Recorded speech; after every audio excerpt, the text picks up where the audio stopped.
Samajwadi party की सरकार थी तो लोगों को भरपूर नौकरियां मिली। प्रदेश अध्यक्ष का बयान। समाजवादी पार्टी के नवनियुक्त प्रदेश अध्यक्ष यूपी श्यामलाल पाल गुरुवार को राजमाता अहिल्याबाई होलकर की जयंती के आयोजन पर बरेली समाजवादी पार्टी कार्यालय पहुंचे और उन्होंने भारतीय जनता पार्टी पर जमकर निशाना साधा। उन्होंने कहा कि राजमाता अहिल्याबाई होलकर ने अंग्रेज़ों से लड़ाई लड़ी थी और भाईचारे को कायम रखने के लिए कदम उठाए। उन्होंने कहा कि बरेली के लोगों ने बहुत सहयोग किया। बीजेपी के पूर्व शासनकाल में संविधान और लोकतंत्र खतरे में रहा। तमाम शोषितों वंचितों का जो अधिकार उन्हें मिलना चाहिए था, उस अधिकार को बेचकर पूंजीपतियों के हाथ में सौंप दिया गया। इन तमाम मुद्दों को लेकर हम लोगों का सम्मेलन था जो विचार अहिल्याबाई होलकर के हैं। पेपर लीक मामले में उन्होंने कहा कि जब समाजवादी पार्टी की सरकार थी तो लोगों को भरपूर नौकरियां मिली। भारतीय जनता पार्टी की सरकार में एआरओ, आरओ, पुलिस की भर्ती, नीट, सभी के पेपर लीक हुए। नौजवान अपनी डिग्रियां फाड़कर फांसी पर चढ़ रहे हैं। मगर इस बार उत्तर प्रदेश के किसानों ने, नौजवानों ने, महिलाओं ने, सबने बढ़ चढ़ कर हिस्सा लिया और भारतीय जनता पार्टी को मुंह की खानी पड़ी। ये बात अलग है कि हम सरकार में नहीं आ पाए, मगर विपक्ष इतना मजबूत है कि हम भारतीय जनता पार्टी की कोई भी गलत बात को चलने नहीं देंगे। और अगर समाजवादी पार्टी की आगे सरकार आती है तो अखिलेश यादव ने पूर्ण विश्वास दिलाया कि आगे पेपर लीक की ऐसी व्यवस्था की जाएगी जिससे कि पेपर लीक ना हो और नौजवानों को रोज़गार मिल सके। मोदी जी पर चप्पल फेंके जाने के सवाल पर उन्होंने कहा कि जब 2014 में उनकी सरकार आई तो उनका फूल मालाओं को पहनाकर उनका स्वागत किया गया था। उन्होंने अपने घोषणा पत्र में 2 करोड़ रोजगार देने का वादा किया था, 15-15 लाख रुपए खाते में देने का वादा किया गया था, मगर उनका पूरा घोषणा पत्र खोखला निकला। लोग नौकरियां नहीं कर पा रहे हैं, उन्हें नौकरियां नहीं मिल पा रही हैं। किसानों ने आत्महत्या की है, इसमें पूरे तरीके से सरकार दोषी है। प्रदेश अध्यक्ष श्यामलाल पाल ने बिहार में ओबीसी आरक्षण को खत्म करने को लेकर कहा कि हमारी सरकार में जो राम मनोहर लोहिया का सपना था उसको पूरा किया जाएगा। देश में जाति जनगणना हो और इस आधार पर लोगों को आरक्षण मिले। बुलडोजर के सवाल पर श्यामलाल पाल ने कहा कि इनका बुलडोजर भारतीय संविधान पर चल रहा था, लोकतंत्र पर चल रहा था, ओबीसी एससी एसटी आरक्षण पर चल रहा था। इन्हें घमंड था कि ये भगवान राम को लाए हैं, जबकि अयोध्या के लोगों ने इन्हें सबक सिखा दिया और बता दिया कि भगवान राम को ये नहीं लाए थे, भगवान राम सबको लेकर आए हैं। ये खुद को भगवान से भी बड़ा समझने लगे थे। अकबर नगर में चल रहे बुलडोज़र को लेकर ये पूछने पर कहा कि वहाँ पर अखिलेश यादव जाएंगे तो उन्होंने कहा कि समाजवादी पार्टी के कार्यकर्ता नेता का जुर्म और जाति के खिलाफ संघर्ष करना ही नारा है। बरेली दर्पण के लिए ब्यूरो रिपोर्ट। आज मैं बरेली जनपद में आया और बरेली जनपद कि हमारे समाजवादी पार्टी के नेता और सभी कार्यकर्ता लोगों ने राजमाता अहिल्याबाई होलकर जयंती का आयोजन किया था और राजमाता अहिल्याबाई होलकर ने देश को बचाने के लिए, जब देश गुलाम था, अंग्रेज़ों से लंबी लड़ाई लड़ी और इस देश में भाईचारा और समरसता की बात किया।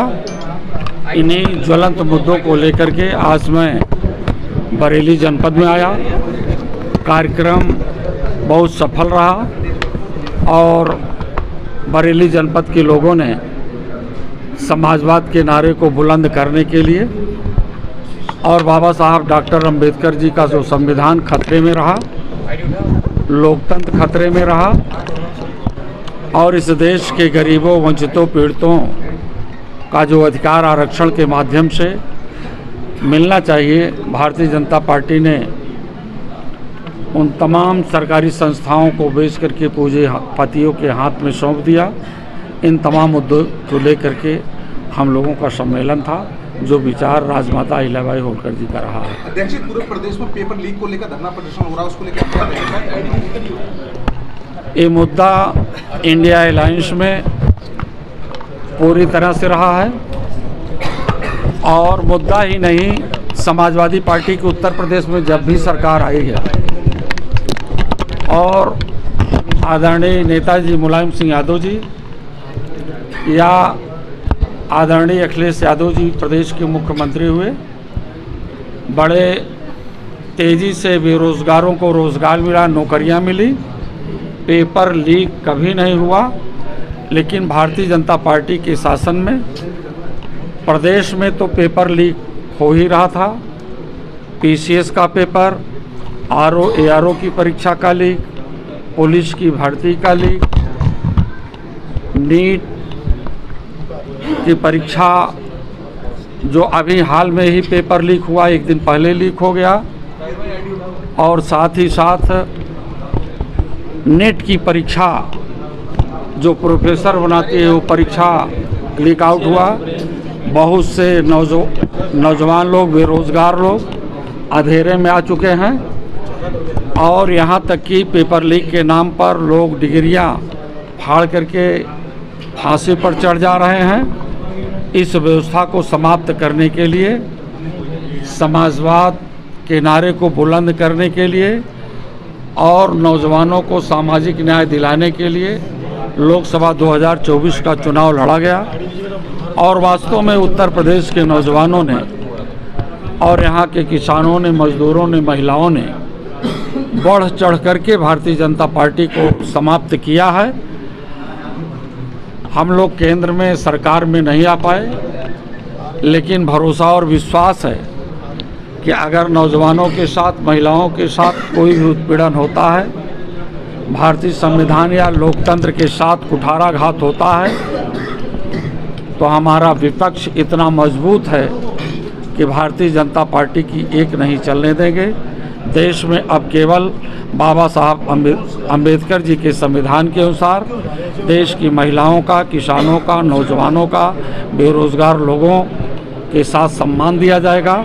और पेपर लीक जैसी व्यवस्था समाजवाद में आने ही नहीं पाएगी, ये हमारे नेता आदरणीय अखिलेश यादव का विश्वास है। उन्होंने करके दिखाया है, उनकी कथनी और करने में कोई अंतर नहीं रहा।